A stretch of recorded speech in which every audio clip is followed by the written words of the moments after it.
Hi everyone, welcome to another video. Today I want to share with you how I made this ombre background on the shaker card. Now this is part of the Joy Clair Stamps challenge, so before I tell you how I made the card, let's take a closer look at this challenge. So it's very easy to play along with. All you need to do is create a card or project using the photo as inspiration. Post your project and link on your blog, on your Instagram, wherever you want. Just make sure that you link back to the Joy Clair Stamps blog, and any brand of stamps is acceptable with this challenge. We love to see Joy Clair Stamps, but any brand is acceptable. Here's a bigger look at that picture. That's the inspiration for this month. Very festive for the month of February. And we also have a few more requirements. You must link directly to the Joy Clair Stamps blog. Your project or card must be new.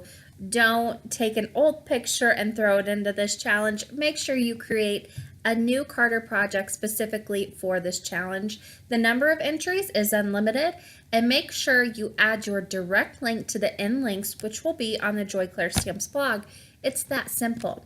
So now that you know all the details of the challenge, let's go ahead and make this card. Here's the supplies I used today. Very generic supply list. Choose whatever you have in your stash. But for my stamp sets, I'm going to be using these two from Joy Clair Stamps. I'm using the Valentine background builder and also Love Languages. Both are brand new to the shop. Now I'm going to be taking this. It's a stitched rectangle die. It's about, I would say, 1.5 inches smaller than your average A2 card size. So I'm going to have a very nice border all the way around this. Now I went ahead and die cut that twice from white cardstock. Now I need to go ahead and make myself a little graph so I know where to stamp on this piece of cardstock. I have my Tim Holtz ruler, and with that I'm going to measure every 1/2 inch and lightly put a line on here. This is going to be my straight edge, so I know that my background that I'm creating is straight. If I wouldn't do this, mine would be going downhill and it'd look like a slant. If that's the look you're going for, you do that, but I wanted this nice and straight, and I know myself well enough to know that I cannot do that without some lines to help me guide myself. So that's what I'm placing these here for. Now I also made myself a little graph on scrap piece of paper. This is going to help me with my color choices. I'm doing an ombre background, and you can see I'm getting my inks ready. I'm doing purple today. I've got a dark, a medium, and a light shade of purple. These are all Memento Dewdrop inks, but if you don't have 3 shades of purple, go with the blue, go with the red, go with whatever you have 3 different shades of to get that nice ombre effect. Now, like I said before, I made myself this little graph so I know when to start switching colors.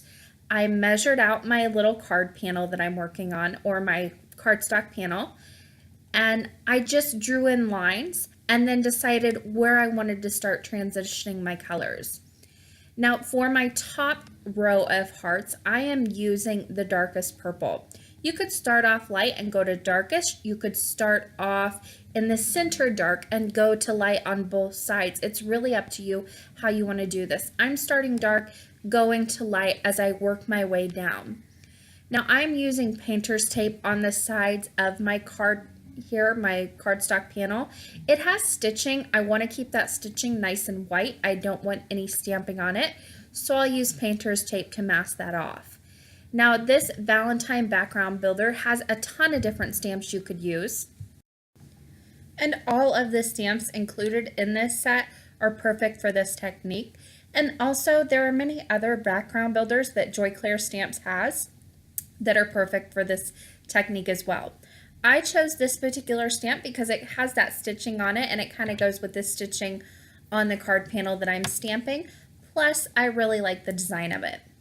So my next little row that I'm stamping here, I went ahead and inked up the top of this stamp with the darkest ink, and then right below that, I just inked up the very top half, and then right underneath that, I'm going to pounce on my mid-tone shade of purple. Now, these ink pads work very well together, so it's not that big of a deal if it gets a little bit of cross-contamination on them. especially with like the lighter one. If you get a little bit on there, just take a dry cloth and wipe it off. It's pretty simple and easy to do. It might stain the pad a little bit, but you will be able to get that ink off. It won't leave any, it won't transfer onto your stamps. So my next row is going to be my mid-tone purple, and I'm stamping that all the way across. And I'm going to do that for 2 lines. So this is going to be my most prominent color. So also I want to mention that I am adjusting this stamp, so it's not going to be the same on every single row. I'm kind of taking it a little bit to the left or a little bit to the right just to give it a different look. Now for my next row, it's time to switch down to my lightest color. So I'm inking up the very top half of the stamp with my mid-tone purple, and then right underneath that I'm coming in with my lightest ink, and I'll go ahead and stamp that down, and that's where you get that nice transition.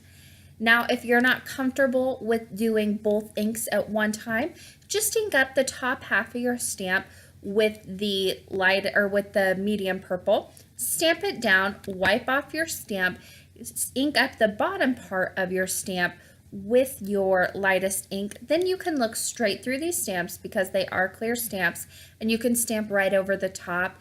It'll line up perfectly and you'll get that nice transition. You just won't have the risk of contaminating your ink pads. Now on my very bottom row, I went ahead and removed the tape on the right hand side just to get a little bit more use out of it. Put it along the bottom to protect that stitching, and also a little bit on the right hand side. I came in and finished off my top row there. It was bothering me a little bit, so I stamped that last little bit. And then on my very bottom row, this is just going to be my straight lightest ink, and it's going to cut off a little bit at the bottom, but that's okay. I don't mind that when I'm creating backgrounds. Now once that was all done, I did remove my painter's tape. Now I should have mentioned beforehand, whenever you stick down your painter's tape, washi tape, whatever it is you use to mask, take a little bit of that tackiness away before you place it down, just by bouncing it against your arm or your shirt, whatever you have that's going to take away that tack a little bit. Then you don't have any chance of ripping your paper. Once that was completely done, I had removed all my tape. I'm taking a very good eraser. You don't want one that you're going to have to rub really hard with, and I'm removing those pencil marks. Now, if you have to rub really hard, you might smear your ink a little bit. These are dye inks, they dry very quickly, but still give it a little bit of dry time, and use a really good eraser. That way you don't run that risk. With my ombre background done, I wanted to create a shaker card with this. I have this heart die, and it is actually a frame. If you don't have one, you don't have to necessarily have a frame. You can make your own with like a nesting heart die. That will do the same exact thing as I'm doing here. I just want to go ahead and cut this out of gray cardstock first. That's going to be my frame. And then I also die cut it directly from the center of that background that I made. Now in the center of this heart, I'm going to have my sentiment, but I'm also going to have a shaker there. So I'm going to go ahead and stamp my sentiment right onto my acetate. Now my acetate is designed to be heat embossed. If you do not have heat embossable, is that a word? Embossable acetate, you're going to run the risk of warping or even melting your acetate. So test it out, make sure it works. You may have to get the special kind. I got mine from my local craft store. And then that way I can stamp down with my Versamark ink. I prep my surface with my embossing bag, and I'm sprinkling over some silver embossing powder to match that gray frame. I overlaid the heart on top of my acetate so I knew that I could kind of get it positioned with the least amount of waste as possible. I went ahead and stamped right in the center of that with the Love Languages stamp set. I have no idea how to pronounce this, so I'm not. I just know that it means I love you in French. So you've got I love you in all different kinds of languages in this stamp set. And you also have a bunch of different hearts. It's a gorgeous stamp set. It's a great one to use, especially if you have maybe members of your family living in another country, or, you know, just we all speak different languages. It's great to have a variety of different ways to say things. So once I was finished with that, I went ahead and attached that heart frame with some liquid adhesive right over the embossed sentiment. Then I took the actual ombre background that I made, I put some adhesive on the back of it and placed it right over the frame and attached it to that full piece of acetate. This was the easiest way I could come up with to attach the acetate to the panel and not cut it down so much to where I had to do a lot of fidgeting, a lot of very precise kind of gluing of things. So that was the easiest way I came about doing that. I trimmed off the extra acetate. Then I put some foam adhesive on the back of that around the heart to create my little shaker frame, making sure I had a very nice, secure little frame out of that heart. I filled it up with some neat and tangled sequins.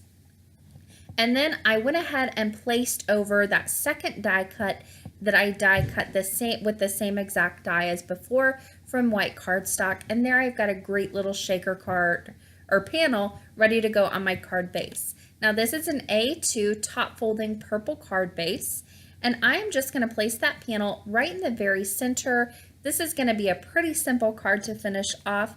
I'm not doing anything more to it. I feel like this has enough on it.